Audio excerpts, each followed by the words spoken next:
seen this trend going around social media about the Proverbs 31 morning routine. And the claim is that this morning routine will drastically change your life and make you more and more Christ-like. And I think morning routines are crucial and extremely important in the homemaker's life. And so one that's based off of the Proverbs 31 woman seems ideal. When it comes to Christian wives, moms, homemakers, women in general, I don't think there's another woman that's looked at quite as much as the Proverbs 31 woman. She is what every Christian woman aspires to be. And so naturally, we look to her when we think about structuring our lives. However, I think these videos about this Proverbs 31 morning routine is missing one thing, especially for mothers: reality. And why do I say this? If we are called to be Proverbs 31 women, shouldn't this be something that's easy to slide into our daily routines? I would say not all the time and not always realistically. And I think this is especially true if you are a mother with little ones. So today, we are going to look at the Proverbs 31 woman and find ways to realistically implement her virtues into a morning routine that works for you and your current season of life. We will look at the following virtues: excellence, trustworthiness, diligence, discipline, physical strength, hospitality, being prepared, ability to teach, and submission. Hi, I'm Lorraine, a wife of 7 years, a mom to 4, almost 5 little ones, and a full-time homemaker.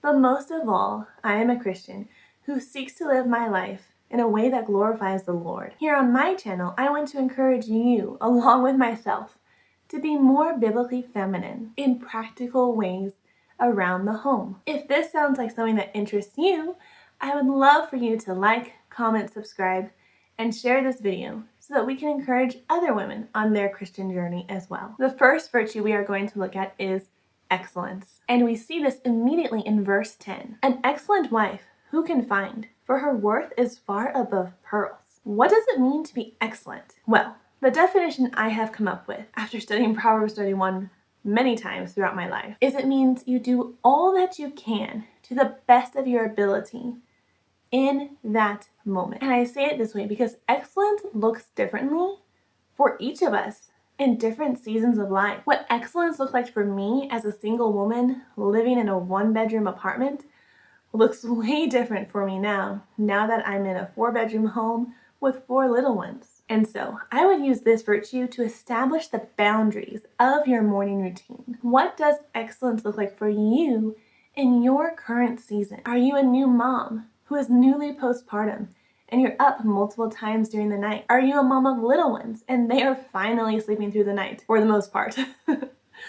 Or are you a mom of bigger kids who don't need you so much throughout the night? Are you single or on your own? Are you an empty nester and you no longer have the demands during the night or in the morning that you used to? Excellence for the new mom who's sleep deprived may look like getting up at 7 or 8 a.m. Excellence for the empty nester or single woman might look like getting up at 5 a.m. And if you're somewhere in between, maybe you're somewhere in between or you're at one of those extremes. I hope you see where I'm going with this. God calls us to be excellent, not perfect. And He knows we have physical limitations. And He knows it can be very hard to get up in the mornings after a long night or a long season of long nights. So establish a wake-up time that works for you in your current season. And so now that you've established a boundary for yourself, as we go through the next virtues, I want you to pick out the ones that are most important to you. And if you can fit all of them into your morning routine, that's amazing.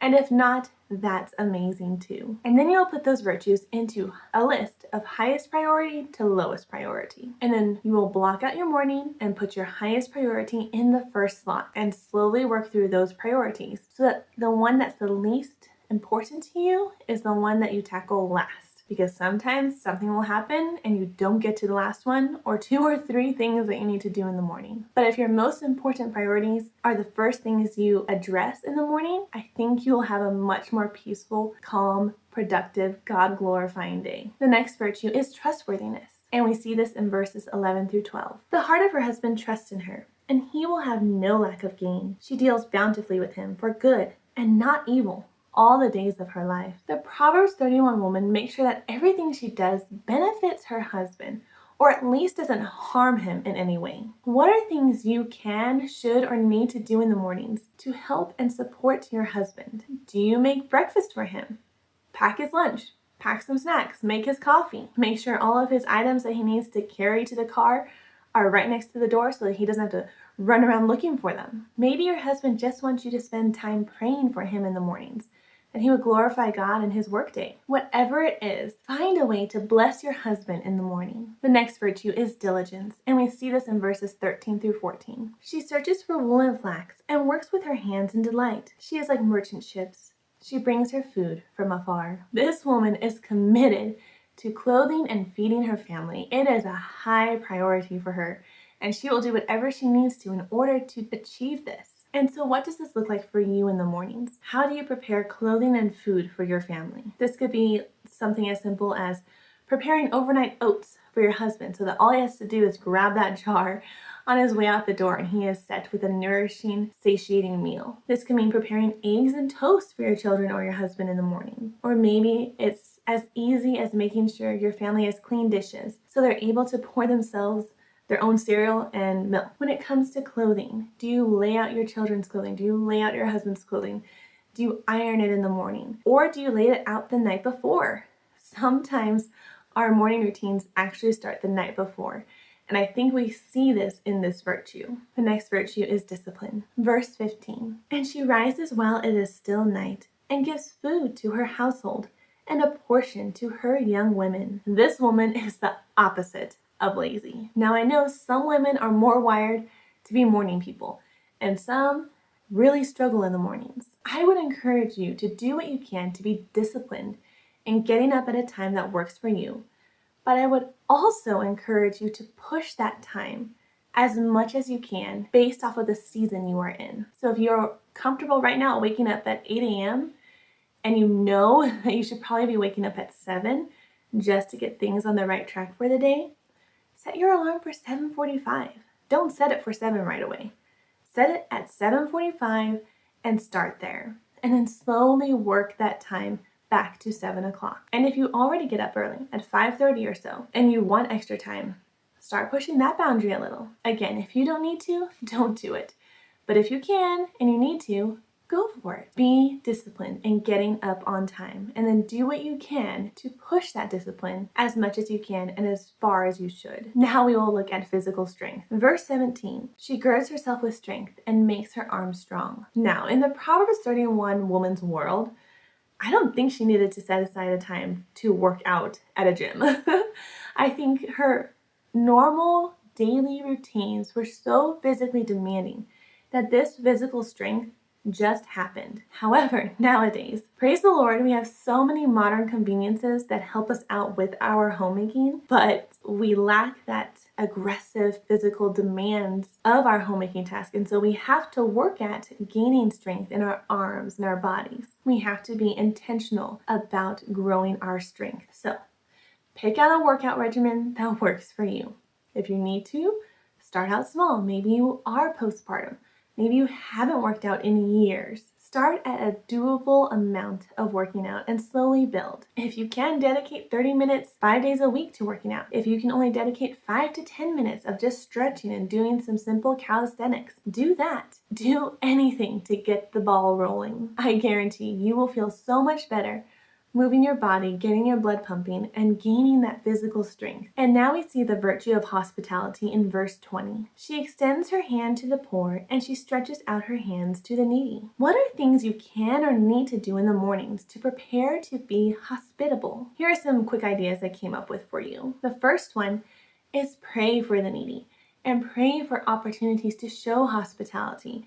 And pray for a heart that would seize those opportunities with a happy heart. Do a quick tidy of the home so that if someone unexpected drops by or someone shows up for dinner, your house isn't going to be a complete disaster. Make sure you have a plan for dinner. Make sure that you have enough food, not just for everyone at your table that's there normally, but in case someone were to stop by or in case you heard of someone who had a need. Make sure you have just a little bit more than you need for your meals that day. And if anything, you'll have leftovers and then you can eat those. The next quality of a Proverbs 31 woman that I found is being prepared. In verse 21, it says, "She is not afraid of the snow for her household, for all her household are clothed with scarlet." This verse specifically is talking about being prepared for inclement weather. And we can take this principle as narrowly and literally as we want, or as broadly as we want. And so, are you caught up on your daily routine, daily rhythms, weekly chores, so that whatever disaster or unexpected turn of events happens, your home at least isn't going to be caught up in it? For example, I always clean up breakfast as soon as I can because we tend to lose power often here. Not for long periods of times normally, but it does happen. And I have found that I have a greater peace of mind if I know I don't have dirty dishes sitting in my sink when the power goes out. We are also on a well, so that's why that matters to me, because we need electricity for water. And I know when you're in the city, that's not always the case. But for us, losing power means losing water as well as everything else. So do what you can in the morning to prepare for a day of unexpected events, because we know they happen. If we look at this more broadly, we can look at being prepared for the schedules of the day. Sit down with your calendar, sit down with your planner. Make sure you know what is happening, at least what's supposed to happen during your day, so that when those other things come up that you didn't plan for happen, you aren't totally thrown. Do you need to enter some items into your budget tracker or your budget app? Do you need to make a phone call, or do you need to make an appointment? Tackle those things early in the morning so they are off your plate and you aren't waiting until 4:30 right before business is closed to make appointments or to make certain calls. Verse 22 is about personal care. She makes coverings for herself. Her clothing is fine linen and purple. She takes care of herself. She is a woman of worth. And so that means, yes, she serves her family. She takes care of her family. Her family is her priority. But she also wants to present herself well because she is an ambassador for the Lord, just as much as her children are, and just as much as her husband is. And so there are definitely times where we sacrifice certain hygiene regimens or certain aspects of taking care of ourselves because of a season we are in, but that's not the norm. For example, I know lots of moms out there seem like they can't take a shower in the day because they're so busy with their little ones. And I get that, I do. But do what you can to shower, to wash your hair, wash your face, put on deodorant, put on makeup if you want to, do your hair, put on actual clothes instead of just staying around in pajamas. Again, I get it. There are definitely times when that's fine. But again, try to do what you can to put yourself together so that you are that much more in a mindset that is ready to tackle the day. The ability to teach is the next virtue. Verse 26, she opens her mouth in wisdom, and the instruction of loving kindness is on her tongue. Prepare to be your children's teacher. And of course, this looks different for many of us. If you are a homeschooling mom, then of course this applies to you. And so do what you have to get homeschool stuff prepared for the day.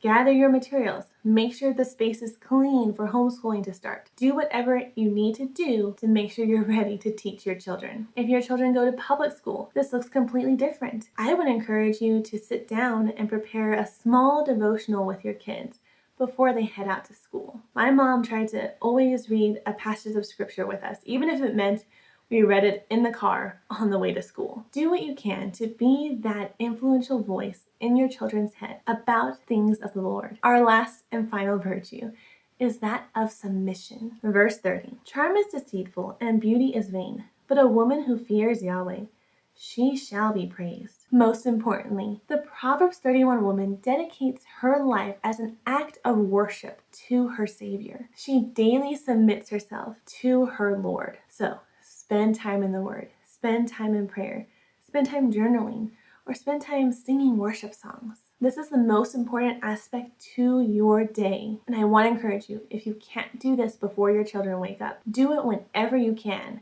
Nap time, evening after the kids have gone to bed. Just make sure you do this one. It doesn't have to be in the morning for you to grow in the Lord.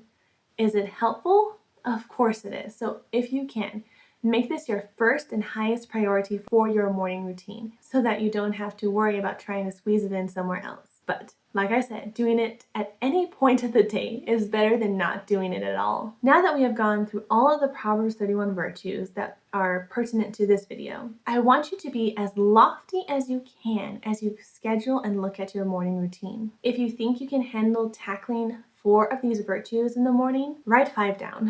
If you think you can do 5, write 6 down. That way, you always have something else you can tackle if you find that you have extra time in the mornings. You already know what that time is going to be dedicated to. This is not a legalistic routine. Your salvation and standing before God doesn't change based off of how your morning routine goes. Instead, let this be a guide and a goal for you. Push yourself when you can and give grace when you need to. As moms, we need to learn to be disciplined as well as flexible. And I think having a solid morning routine helps us achieve those characteristics. And I think developing a morning routine based off of Proverbs 31 and catering it to your specific season of life will help you do this. And so let me know in the comments, was this helpful to you? Is this something you had even thought about? What does your morning routine look like right now?